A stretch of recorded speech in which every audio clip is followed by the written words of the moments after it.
Sahabat entrepreneur, salam hebat, luar biasa. Oke ya, kembali lagi ketemu saya dengan Hadinata Santoso. Dan pada video kali ini saya mengundang salah satu recommended mentor di komunitas Yes yang sangat luar biasa, yaitu Pak Wahyu. Selamat datang Pak Wahyu ya. Selamat datang Wandi. Hari ini saya mengundang satu figur anak muda yang sangat luar biasa ya.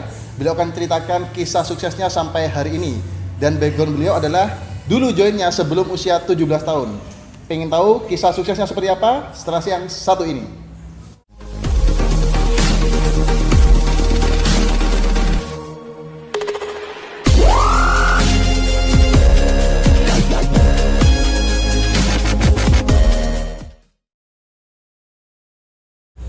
Oke Pak Wahyu, bisa dikenalkan kepada teman-teman yang ada di sana ya. Pak Wahyu dulu backgroundnya kenal komunitas Yes itu seperti apa? Oke, jadi dulu saya mengenal komunitas Yes itu secara tidak sengaja Ya. waktu saya magang di Surabaya. Jadi saya kenal mentor saya itu di dalam bis ya. Itu posisi saya masih kelas 2 SMA, jadi belum punya KTP dan masih umur 16 tahun. Wow, Jadi, 16 tahun masih ya. 16 Wah, tahun. keren. Teman-teman mungkin ada yang usianya sama seperti saya, itu tidak menghalangi Anda untuk bergabung dengan komunitas Yes. Oke. Jadi dulu kenapa saya ingin bergabung? Sebenarnya saya cuma ingin satu hal, yaitu saya ingin belajar dari orang-orang yang sudah berhasil dulu. Ya. Ya, jadi itu kejadian Pak Hadi di tahun 2013. Sekitar 6 tahun 6 yang tahun lalu yang ya. lalu. Jadi Oke. sampai hari ini sudah 6 tahun yang lalu. Ya. Nggak terasa udah 6 tahun. Wah, luar biasa ya. Jadi waktu itu cepat sekali Pak Wahyu ya. Cepat sekali. Oke, dan kemudian waktu itu sambil sekolah juga ya. Sambil magang. Sambil magang. Oke, dan kalau nggak salah dulu waktu lulus Pak Wahyu menjadi yang terbaik Oke ya. ya. Jadi Itu gimana gini, ceritanya? Ceritanya gini. Jadi sebelum saya lulus kan saya sudah belajar dulu di komunitas Yes ini Ya. kurang lebih 1 tahun. Satu tahun Nah, ya. sambil belajar itu saya juga mengenali lingkungan setelah lulus kuliah nanti, setelah lulus SMK nanti, ini apa saja jurusan yang saya bisa ambil. Oke. Nah, jadi kan saya jurusan teknik alat berat, teknik otomotif alat berat. Ya. Jadi pekerjaannya itu pasti di tambang, kalau nggak di Oke. pabrik besar, Ya. yang pasti berhubungan dengan alat-alat berat lah ya, Ya, seperti ekskavator, bego-bego kayak gitu. Nah, jadi saya Oke. itu berkecimpung di dunia itu dulunya. Yes. Nah, dan ya mungkin secara keberuntungan juga ya, saya dulu ketika lulus, jadi kelas 3 itu secara ujian nasional, ada seleksi dari beberapa perusahaan dan beberapa universitas, di mana Ya. perusahaan tersebut dan universitas tersebut hanya mengambil kalau nggak salah beberapa anak, kalau nggak salah nggak sampai 10 anak itu untuk direkrut langsung kerja. Ada waktu itu ditawarkan ke saya itu pertama kali kerja itu first graduate ya, Ya. itu katanya sih itu gajinya bisa 8 juta. Wow. Nah, Itu jadi impian anak impian SMK semua yang mau SMK. lulus mau dapat pekerjaan ya. Ya, Oke. dan tapi itu yang membuat dulu saya berpikir ulang, tidak di Jawa, harus di Kalimantan atau enggak pokoknya di luar Jawa. Jauh dari orang tua Jauh lah dari ya. orang tua. Oke. Itu satu. Kemudian yang kedua, saya ditawari nggak langsung kerja, tapi langsung. Jadi setiap perusahaan itu contoh kayak Astra, Wan. Ya, Astra ini nggak langsung kerja bisa, Ya. tapi dia Kuliah itu dulu. dikuliahkan. Oh, sekolah dulu ya. Disekolahkan. Nah, saya juga diterima di Astra Internasional. Saya suruh sekolah dulu kalau di Jakarta. Jakarta, Di ya. Jakarta itu biaya hidup ditanggung dan dijanjikan setelah lulus dari Astra tersebut Ya. langsung kerja di Astra. Ya. Itu yang kedua. Itu juga nggak saya ambil. Oke. Oh, jadi ada tawaran yang ditunggu-tunggu sama banyak anak muda, malah Pak Wahyu tidak ambil ya? Ya, Oke, betul. setelah itu apa lagi Pak Nah, Wahyu? setelah itu yang terakhir saya dulu juga sempat mendaftar di Universitas Malang ya. Kalau saya nggak lupa itu saya pernah daftar juga. Ya. Dan saya nggak ambil juga karena sudah terlalu banyak yang sebelum-sebelumnya ini lebih menggiurkan daripada yang di universitas. Kenapa? Oke. Karena yang dua ini lulus langsung kerja, langsung dapat uang. Oh. Tapi kalau yang satu ini kan kuliah dulu, jadi saya nggak ambil juga.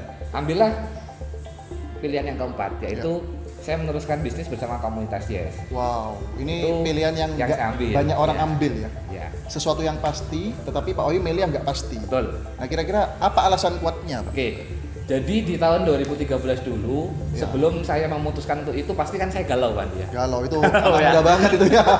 Ya, teman-teman pasti juga galau ya. Aduh, Ya, ya, ya, wah ya. ini gajinya segini, ini banyak orang yang pengen kerja dan lain-lain, apalagi waktu itu kok ekonomi keluarga juga lagi susah. Ya. Tapi yang memberatkan saya sebenarnya bukan uangnya, tapi yang memberatkan saya itu hal yang saya pelajari di komunitas Yes ini, not just money. Not just money ya. Ya, jadi more than money lah. More ya. than money ya. Oke. Bukan hanya uang, bukan hanya kerjaan, tapi yang saya merasakan di sini adalah sebuah yang pertama, saya kerja itu harus senang dulu. Oke, Ya. happy dulu ya. Harus happy dulu. Kalau saya itu nggak happy, meskipun gajinya besar, ujung-ujungnya saya nanti akan nggak nyaman dan akhirnya mungkin bisa keluar. Yes. Nah, saya karena di komunitas Yes ini saya sangat nyaman bersama mentor saya, akhirnya saya sudah senang dulu di sini. Oke.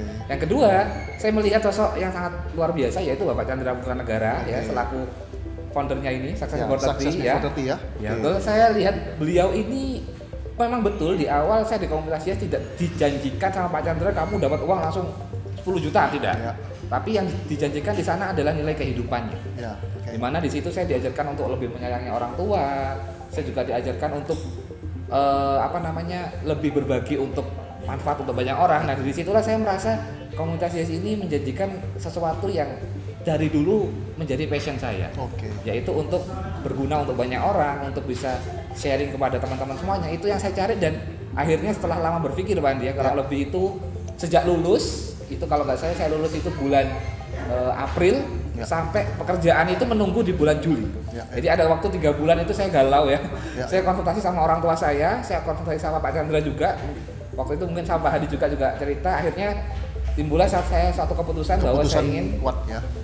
komitmen di komunitas Yes itu. Oke, wah luar biasa sekali ya, backgroundnya ini tidak mudah memang. Memang orang sukses itu dilahirkan dari background yang tidak mudah. Betul. Nah mungkin bisa ceritakan ya Pak Wahyu ya, anak muda gak punya pengalaman, sudah ada tawaran yang lebih menggiurkan, tapi memilih sesuatu yang gak pasti. Tentunya tantangannya ini kan tidak mudah. Betul.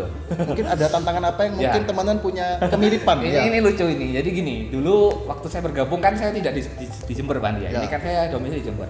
Kan saya dulu di Surabaya. Itu bayangkan teman-teman baru bergabung di suatu komunitas yang masih awam, Anda masih nggak tahu ini apa nggak tahu karena orang baru dan di tempat yang baru, bayangkan. Semuanya serba baru. Baru ya. Jadi yang waktu itu saya lakukan adalah gimana caranya saya bisa era itu nggak ada Android Pak. Masih offline Masih ya. offline ya. Jadi saya jualan itu harus wah, susah banget ya. Susah sekali. Jadi harus kenalan sama orang dulu. Dari situ saya harus ketemu orang setiap orang. Nah, dari sanalah saya pertama kali hal yang paling sulit yang saya alami itu ketika di Surabaya sana, ternyata kultur budayanya itu nggak sama kayak di Jember. Oke. Jadi ya cara berbahasanya, toleransinya dan lain-lainnya itu berbeda dengan daerah saya. Jadi saya harus menyesuaikan lagi dengan yang orang tahu. Mungkin di Surabaya itu kata-katanya lebih kasar dan lain. Akhirnya dari sana saya mulai, ternyata sulit sekali untuk menjalankan bisnis yang belum pernah saya tahu. Bayangkan anak kelas 2 SMA nggak ngerti apa-apa menjalankan bisnis baru di kota yang baru. Sangat sulit. Akhirnya saya mulai kenalan dengan, waktu itu saya punya pembimbing ya, magang kan ada pembimbingnya. Pembimbingnya ya. Saya mulai cari daftar nama dari pembimbing saya itu. Jadi Pak, saya ada barang mau saya jual, tapi saya nggak punya teman di sini. Minta referensi lah. Ya, saya minta referensi. Nah, akhirnya di sana dikenalkan di teman-teman yang lain. Akhirnya saya mulai cerita, di sanalah saya mulai merintis awal bisnis saya. Wah, perjuangannya luar biasa ya. Dan terbukti hari ini komitmennya, keseriusannya, prosesnya Pak Wahyu, percaya akhirnya bisa sampai hari ini bisa sukses ya. Jadi contoh untuk anak muda di seluruh Indonesia.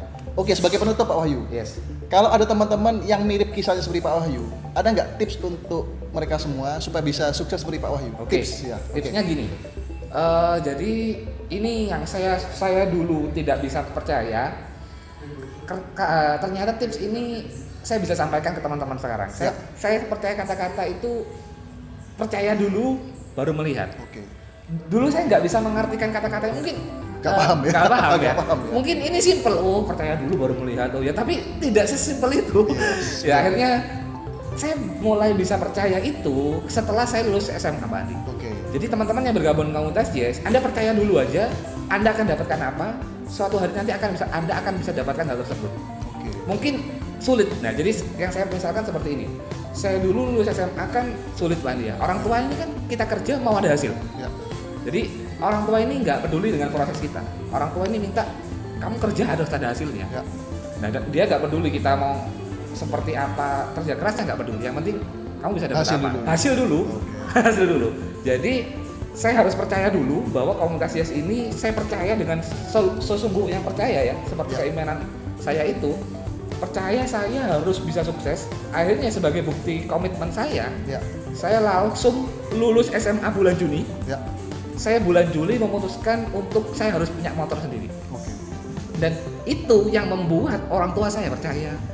Percaya dan membuktikan. Akhirnya ada bukti.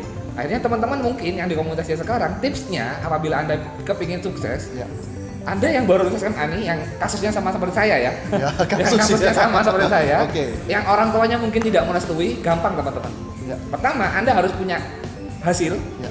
entah dalam kendaraan atau apapun, Bukti nyata bukti ya. nyata. Yang kedua, pastikan Anda bisa keluar negeri. Wow, mantap. Kalau sudah keluar negeri, bukan cuma orang tua Anda yang percaya, tapi sekampung Halangan yang percaya.